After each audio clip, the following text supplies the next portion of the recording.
Sitting here with Chuck Zukowski, of all people. I couldn't believe it. He pulled up in the campsite next to me just 2 days ago. Chuck, are you still the current Deputy Director for Animal Mutilations Investigations for MUFON International? Until they fire me. So you're still doing that for them? Yeah.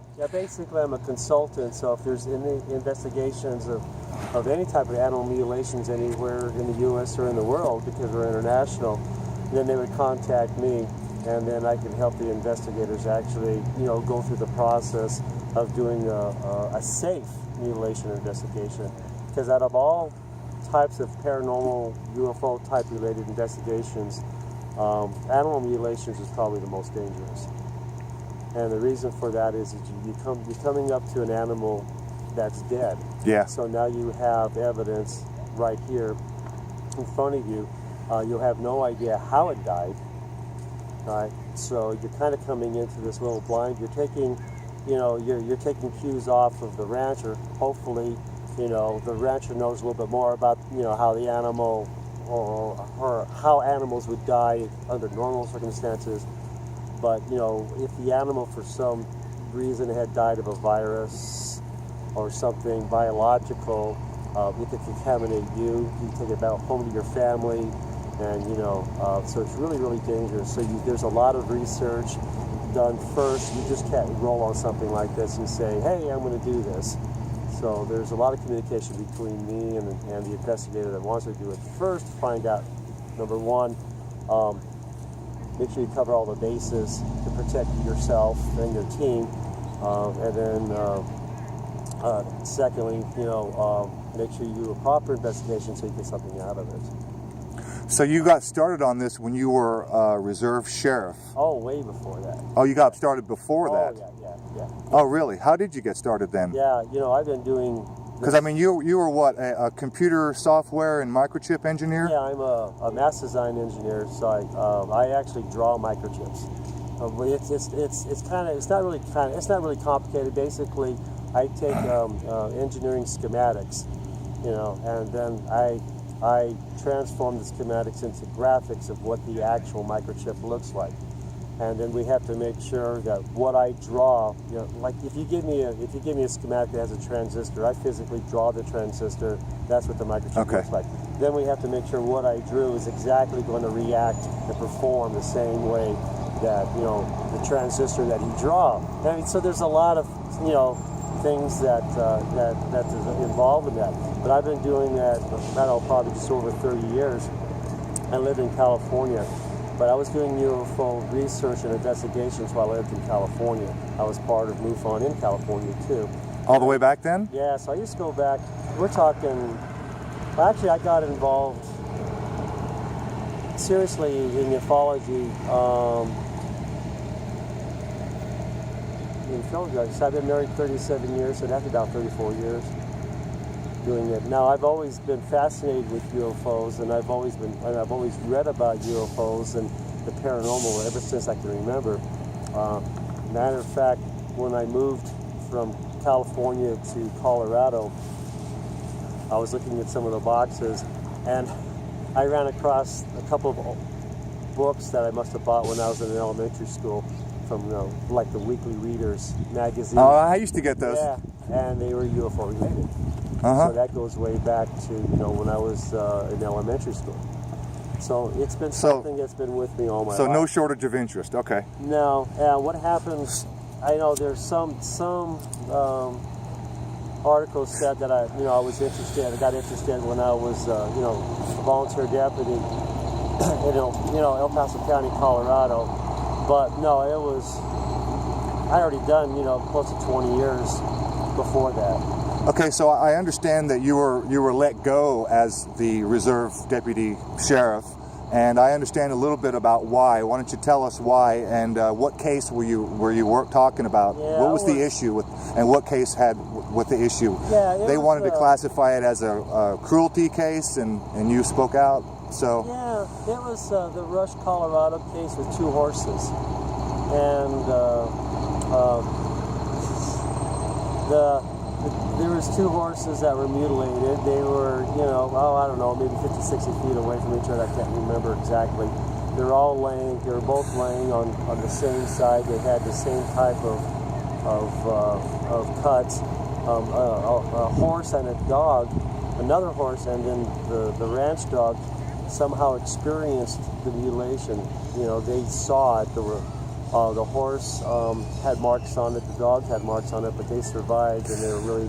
The horse was skinned. Really? Yeah. The dog was an outside dog and wouldn't stay outside at night. Would whine. What kind of marks? The marks, they almost had like the identical marks. They had these marks on the inside of their legs. You know, on the inside of the left, you know, inside of the legs, and they had these little round marks. And the horse had a round mark on its nose. Perfectly round? Like the size of a quarter. Yeah. And what, all the fur gone, red skin, what kind of mark? The one of the horse, it was just dark marks. The skin was gone. It wasn't as if it was a sore. It was.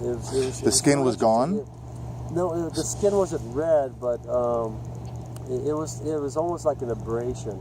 Okay. But it was round. I guess is the best way, because it wasn't bloody. And nothing that we could take, you know, blood samples with. It was just unusual marks. It was kind of weird. Like the same type of, you know, sometimes like a scar, and the horse actually had a scar on its nose also. So, you know, you hear about these abduction cases where, you know, people had these, you know, unknown scars. Well, that was what the dog and the horse showed up with. And the dog was, by the time I got there, the dog was still highly energized, had high EM ratings. So, really? Yeah. Generally, animals will be anywhere from, you know, maybe 6 to 12 microtesla, and this dog was at 30. And we, just by chance, there was a rancher down the street that had a dog, like it's the same size. So we grabbed his dog for comparison analysis, and I checked that dog with my EMF meter, and that dog was around 8 to 12, depending, you know, when you scan it. So we were able to do a side-by-side, and the dog ended up having thyroid issues, and in and out of the vet for a while, and eventually within a year it was able to survive. But the rancher thought that, you know, she was going to lose her dog there for a while. The horse was so skittish.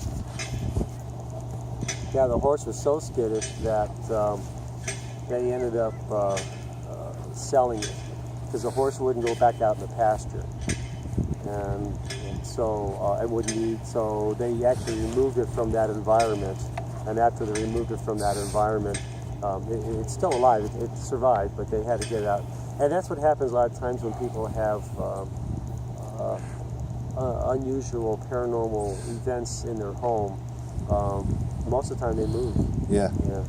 Uh-huh. What was the first case? Well, I was going to say, so what happened with Rush was, after I did Glenda had contacted me, and actually it was somebody with one of the news channels, the television news channels, contacted me and had heard about it, and then gave my name to the rancher contacted me, and when I showed up, I was a day later than 2 deputies that had showed up to run an animal cruelty, you know, case on it, you know, because, you know, she called 911. And I looked at it, I'm going, yeah, this is definitely a mutilation case. Now, the deputies before me that showed up, they found out, now, you have to understand, law enforcement isn't trained to look, now, they do train some deputies for animal cruelty cases to look to see, you know, Sure. try and figure out what's an animal cruelty case, but they're not trained in anything in the paranormal. So if they can't find any trace evidence that a predator killed an animal, they just assume it was a human. And so right on the case report it says that it was animal cruelty, which means a human must have done it. Well, so I go out there and I'm looking at it going, well, this definitely wasn't a human because, you know, it fits the category of paranormal, and there's no human evidence. The deputies found no human evidence either, but they had no other category. It's not their fault. You know, they either had human or non-human, right? Meaning human or animal. Sure. That's all they have. So if they don't find evidence that a mountain lion or a bear killed it, then the only other alternative is human. I mean, to them. Can't say, they can't say anything else. And I understand that, and I agree with that. And certainly not in an official capacity. Right. So they said animal cruelty because it had to be human because there was no evidence. So Fox News out of Denver found out about this and came out and interviewed me. And I said, well... And at this time you were Deputy Reserve? Yeah, I was a Deputy Reserve, but I was already getting well known in animal mutilation investigations in Colorado. So they came out and interviewed me, and I said, this definitely has all the earmarks of an animal mutilation case. Then they went to the Sheriff's Department to interview the PR person there, and that PR person lied or just assumed. Okay. Okay, and I say that because I know the PR person. Either she didn't follow policy and actually read the case report and just said, well, this was definitely animal cruelty. And hang on a second, you got someone taking the space. Yeah, okay, I'm going to pause this for just a second. Okay, where were we? So I was running this cattle mutilation case in Rush, Colorado, and I was contacted by Fox News out of Denver. They interviewed me, and I talked about the case. I said, yeah, this is a clear-cut case of animal mutilation because it has all the earmarks. Then the Fox reporter went to the department, my department, and talked to the PR person. Now, and they interviewed her, and she either lied or she never bothered looking at the case report because she says it was a predator. She said an animal did it. But if she would have looked at the case report, the two deputies that went out there said it was not an animal, that it was animal cruelty because they only had two possibilities, either an animal or human. So when Fox News aired it, they played me against her. And I said, that's mutilation. And they said, and now, obviously, I'm not in uniform or anything, but Fox News said, you know, that former, or deputy reserve, whatever. And so that pretty much, obviously, it upset the Sheriff's Department. There were some other issues going on in the Sheriff's Department because before that, it was leading up to, they didn't want a UFO investigator to be associated with the department or have that and on my website under my bio, it said I was with the Sheriff's Department. They asked me to remove it from my bio, and I said, am I violating policy? And they said no, and I said, well, I'm just not going to do it because you want me to do it, you know, because I only adhere to policy, and if, you know, just because you don't like it, too bad. And that's what I said, you know, basically to one of the commanders. But I didn't like that either because, you know, they're used to people, you know, when they snap say into jump, orders, that's right. And I'm always play by the book. If you want me to play by the book out in the field, you better play by the book here. Anyway, push comes to shove, back and forth. After the Rush incident, they pulled my badge and my gun. And after 8 years, I was done being a deputy. So if you go online now and do a Google or Yahoo search deputy fired UFO, that's me, I pop up. Were you getting a hard time from colleagues during, you know, before any of that? Absolutely not, absolutely not. Matter of fact, it's the opposite. They refer to me as the Mulder of El Paso County, Colorado, you know, X-Files stuff. And one of the nicest things is I got to learn about a lot of sightings that the deputies I dealt with. I talk with deputies, I talk with city police, and sometimes state patrol. They would talk to me, and they find out, you're a UFO investigator? Well, you know, if you're a fellow cop, they'll open up to you some more. They'll open up, and there's a little trust there. And so now they have someone they can talk to. So I have a lot of stories from police officers that, you know, have had personal sightings and have had sightings while they were on the force, but they were afraid to talk about. And so I became, you know, the go-to person. And so for me, it was all worth it. Even, you know, oh yeah, so I got terminated. Well, it's okay because, you know, when you have one door closed, another door opens. And so that opened another door for me once it went international that I got terminated. Things kind of opened up for me a little bit, and people were interested and became more aware of animal mutilations and, you know, why I got terminated. So it really helped my cases after that. When you mentioned being an officer, how other cops will open up to you, made me think of David Paulides who I judge from the look on your face, you're not familiar. David Politis. He's ex LA County Police, I think. His book is Missing 411. Missing for And he's the guy who does the human disappearances in national forests. Okay, I'm familiar with the book. Okay. I apologize, I didn't. It didn't snap. Yeah, the name didn't snap because I don't read a lot of books because I am so busy that researching. Sure. So all my readings and research. So on that note, have you investigated either before or during or after your reserve human disappearances, strange cases? No. Can I tell you why? Because we've actually had a couple of human mutilation cases. I was going to ask you about that as well. We've had, I'll have to elaborate on that a bit. We've had one Tennessee, maybe two in Tennessee, and one in Canada that I know of. But the problem with human mutilations is considered a homicide. Right. And it's really, really hard to get in and investigate something like that because it's a human now. It's the families. Yeah. And most of the time, because it's a homicide, there's a lot of information detectives will not tell you because it's not open to the public, right? It's and a lot of times there's gag orders, set by the judge that they don't release because they're looking for the murderer, right? Yeah. So they can't release a lot of information. And then you can't go talk to the family as a UFO investigator. Too traumatic. Oh they don't want woo-woo people in their face. I understand you lost a loved one. I think it's UFOs. No, you can't do that. So there's a lot of respect there. And so since we have so many animal mutilation cases, I can find the same. Evidence is evidence if it's human or animal, and if I can find evidence with using an animal to figure out what's going on, I'll do that. And then there's more cases I can get to. It's easier to go see a cow or a horse than a human, and then there's less permission slip. I mean, you'd have to go into a morgue. There's a lot of things, and you have to permission and why you want to do it and what's the validity of it. And then if you muck up a case, then you're liable. Now you're mixed up in a lawsuit, and people are talking slander, and or you can lose your house. So it's just not worth it. I got you. So there's a lot of sympathy obviously involved, for the family, and it's the same thing with missing people too. I hear about the missing people cases, national parks. We're here at the first monument. The first monument. Yeah, and people go missing through national parks, and you're mentioning the book. All kinds of interesting, reasons why. But then again, too, we have a lot of people missing outside the national parks. They go to the store and never come home.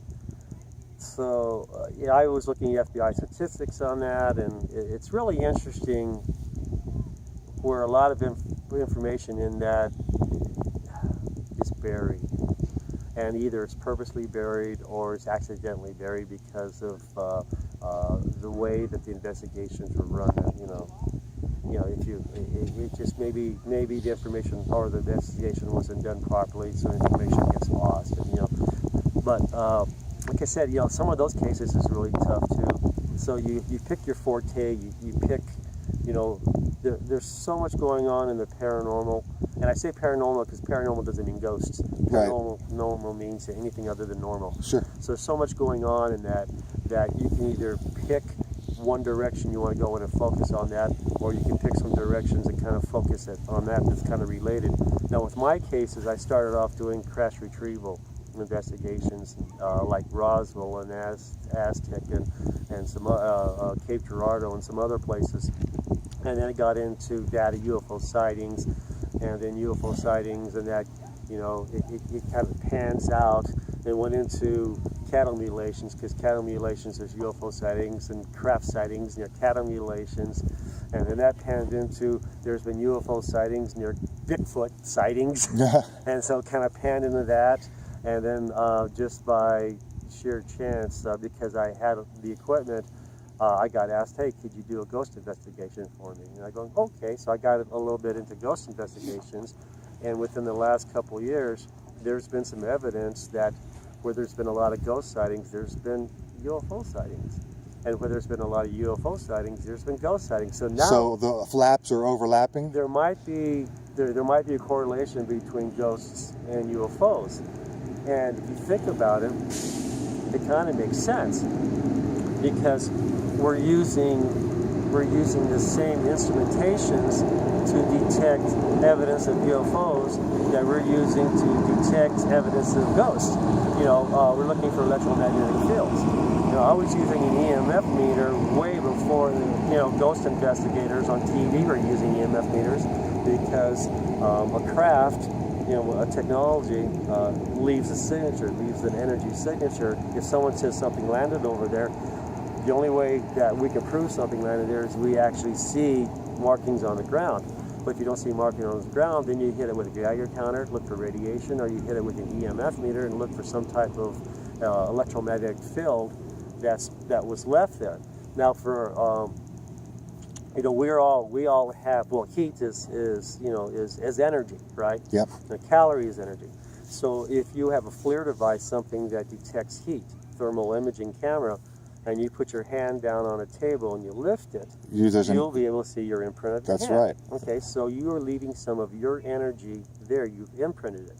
Eventually it dissipates. The same thing happens with UFOs with crash. Since you have so much energy from the crash that actually lands them, you can go back and it may be there for 30 days. You might be able to actually pick up a signature, so you want to get there as fast as you can, but you can pick up a residual energy left from something that was either highly radiated, and I've never picked up any type of radiation yet, or something that's highly energized with some type of electromagnetic field. It affects the vegetation. It affects some of the minerals in the rocks. I was going to say that makes a lot of sense, because the ground is just loaded with minerals and iron that are directly affected by EMF. Well, back in the day, so absolutely, it would leave a signature that way, and then potentially, like you said, would last for days. Yeah, back in the day before the microchip industry made Geiger counters and EMF meters easier to deal with and cheaper for people to buy. The pioneers would use a compass. Yeah. And they'd walk out there to the area, and as they walked up the compass, the north would swing. And then as he actually got into it, it would start moving. And then I'll be honest, I have a compass. I still use that too. You try to old school. Right. Will solidify, will validate something, their technology. So when someone says, well, how do you know your meter is working? Well, because I went over it with a compass and that was swinging too. So now you have analog and digital confirmation. You got a correlation going on there. That's great. Yeah. Excellent. The whole purpose of doing investigations for me is, what drives me is that when I first started doing this, it's the unknown, and it's drive, the unknown, and trying to figure out the unknown. And I may never solve it, but it's that driving force. And every time I do an investigation, I learn something new, and what I've learned previously helps with the next one, and it helps other people do investigations. But and of course, the whole drive is you're a miner out there and you're looking for that gold, that vein of gold. You may never find it, but every now and then you'll find a nugget here and a nugget there and a nugget there, and you're going, you never know. Yeah.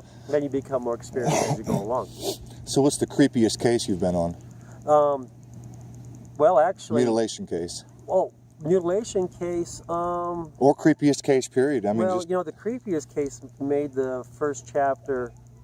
Chapter 1 on the 37th parallel book that I mentioned. Yeah, I want to get there are books available over there, right? I don't think they have it. Do you have one available? I don't have one with me. What's interesting about that is, over the period I've been doing this over 3 decades, and I was doing a show for the Science Channel called Unexplained Files Season 1, and it was on cattle mutilations. And towards the end of my little segment, on the cattle mutilation segment, I pop up my computer and going, well, what's interesting about these cattle mutilations here in Missouri is they're falling on this 37th degree latitude.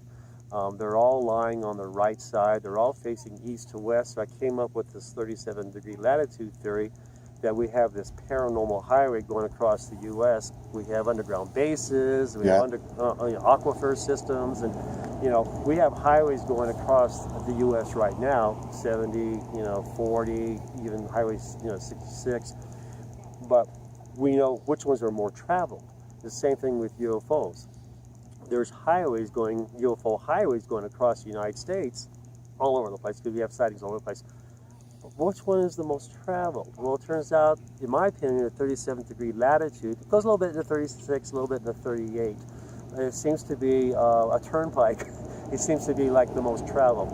And a lot of our sightings are going east to west. Even the ones that are going north to south, sometimes they bug out east to west. So in the future, when you hear about sightings, the first thing you say, what direction? They go, well, northeast, southeast, or east or west or something. And you're going, well, why? So it got me thinking about it, and I came up with this 37th degree latitude theory. Well, a couple of months later, after the first season aired, I got a call from the Science Channel going, hey, what's this bit about your 37th degree latitude theory? That looks kind of interesting. Do you have any data to back that up? And I just dumped all these GPS coordinates of all these events and sightings and and cattle mutilations and then Aztec crash site, Dulce base, Taos Hum, Area 51, and then other UFO events that happened that fall on this 37. They're going, well, they got looking at it going, could you do an hour on this? I'm going, absolutely, I could do an hour on it. So they gave me a full hour episode for the second season. And it's almost like it's a pilot show, right?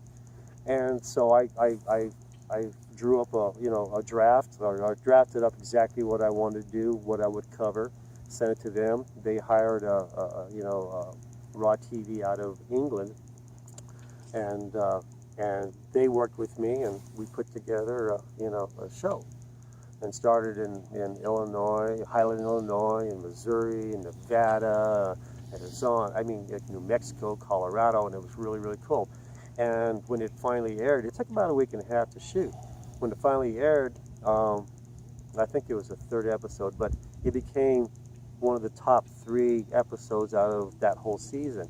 And even now, and this was a couple years ago, even now, when they replay reruns, they always make sure they replay that one because there's Area 51s involved in it. So it turned out to be a pretty good episode. Well, that aired.